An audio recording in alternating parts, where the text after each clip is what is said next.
In this video, we're going to turn this pile of plastic into a cool looking computer terminal. I'll be going easy on the skulls on this one since I want it to fit any sci-fi setting. If you've never used styrene before, don't worry, neither have I. We'll be learning this together. I feel like drawing out a plan like this helps me envision what the end product's going to be, even if I don't follow it to the letter. Just start by quickly scoring the cut, and then bend it along the cut to pop the part off. And then start cutting progressively smaller pieces until I get the shape I want. These machinist blocks help me keep the pieces in place as I glue them. You can use magnets to actually hold a piece exactly square. Speaking of gluing, the best thing about styrene is you can actually use regular model glue. This is the kind you'd use to assemble Games Workshop miniatures, for example. I've noticed the needle of this applicator seems to get clogged up if you let it sit, but someone pointed out to me that you can just use a lighter once you've disconnected the needle to burn off the excess, and it just clears it right up. Now it does take some time for the glue to set. It takes about a minute or two.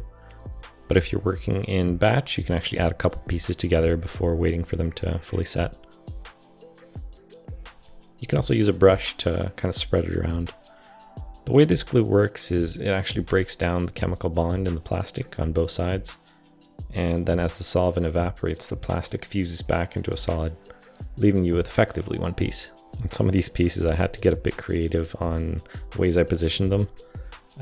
It gets easier as you have more of the structure built because it can just stand on its own, but when you only have two pieces, you need some way to hold them up in a square fashion. I knew I wanted to have a sort of sloped key panel towards the user, so adding these pieces on the end just raised slightly would give me the necessary slope when I put the piece on top. One really cool thing about styrene is if you're gluing two pieces face on, the tackiness of the glue actually holds the piece really well right as you put it on, so you don't even need to clamp it.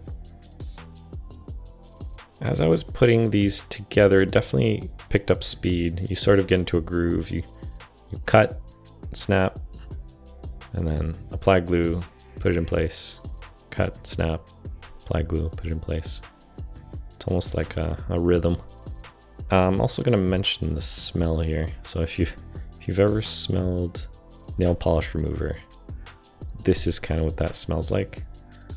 So love it or hate it, it does have a bit of an odor. In small doses like this, it's not harmful for you, but if you're going to be building something for a full day, maybe take breaks or vent out the area you're working in. You don't want to be breathing the stuff for long periods of time. You can also see here it also comes in these tubes, various diameters. I'm using this to make like the support for some of the monitors, and I had to get a bit creative on how I was going to clamp this down, so I used some elastic bands in some places you'll see here. While I was putting together the main structure and the glue was still kind of setting, it was still a bit squishy. I could kind of adjust it, but after a couple of hours it was rock hard. Like I tried to bend it and it would just spring back into shape. It was like it was one piece. So I knew I wanted to add some LEDs because computers usually have lights and the monitor would be lit up somehow. So I have this box of LEDs and I picked out 3 blue LEDs and I put them in a very simple circuit with a resistor and a 9-volt battery. You can figure out, if you're trying to make your own circuit, you can figure out the value of the resistor by using Ohm's law, or just Google Ohm's law calculator. The main thing the resistor does is make sure you don't burn out your bulbs if your battery puts out more voltage than they're able to handle. And it can also dim them if you don't want them as bright as they come. I'll put a link to the LEDs and resistors that I got in the description. Once I passed the wires in through the bottom, I just made some holes with a drill. Then I kind of set them in place. The battery actually fits right in the bottom. I didn't actually measure it this way, but it fits so snugly that I don't even need to add a support or anything. So I wouldn't have to unplug the battery on and off. I added this switch that I cannibalized from an old tea light. Just kind of cut it to shape and fit it to the side. It works quite well.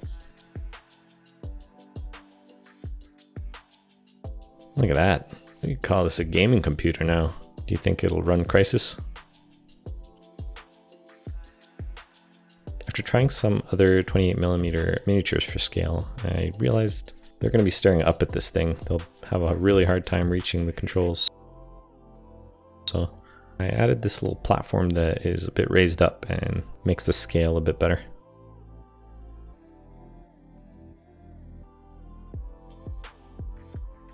I then came in with some thinner Styrene Sheets. I think it was 040 or 020.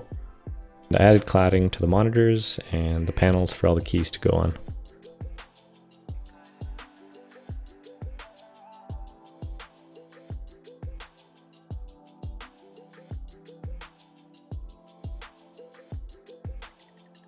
If you're enjoying this segment where I'm struggling to dip small styrene squares into plastic glue and then picking them out with tweezers and then dropping them back in, please leave a like on the video, because this was hard. I then figured out that you could just simply apply the glue to the console directly. Things went much smoother from there.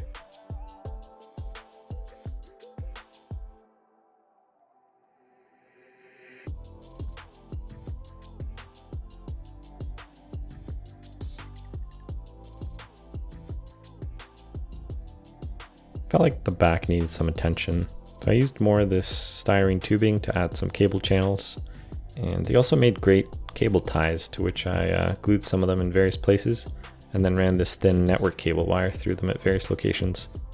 This is about as fiddly as it looks, and I used some CA glue here to hold the wires in place.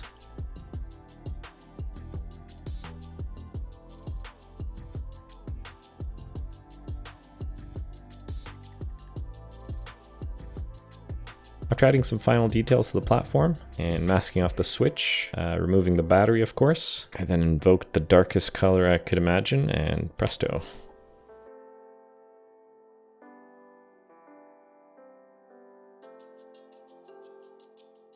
And then coming in with a medium gray for all the paneling.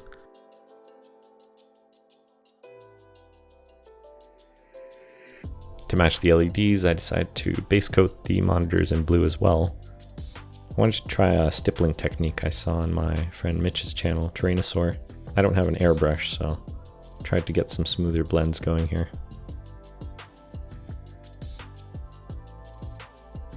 This is where I did the first coat of a black wash to give it some initial grime. The lore behind this is someone kept spilling coffee all over this computer for thousands of years. Let's pick out some of these wires with this red color. I don't know the actual name, I think it's just the only red that I own. For the conduits, I picked this green color, which is my favorite green color. Alright, what are we doing for the buttons? Okay, let's just throw in some random colors. Blue, red, green, orange. Okay. Getting some Star Trek, or the original series vibes going. I also used this opportunity to fix up some of the gradients on the monitors to get them looking more like screens instead of like frosted windows. And then using a pure white, I picked out some of the edges around the monitor and right in front of the screen. And I also added some details on the smaller green monitor on the main console.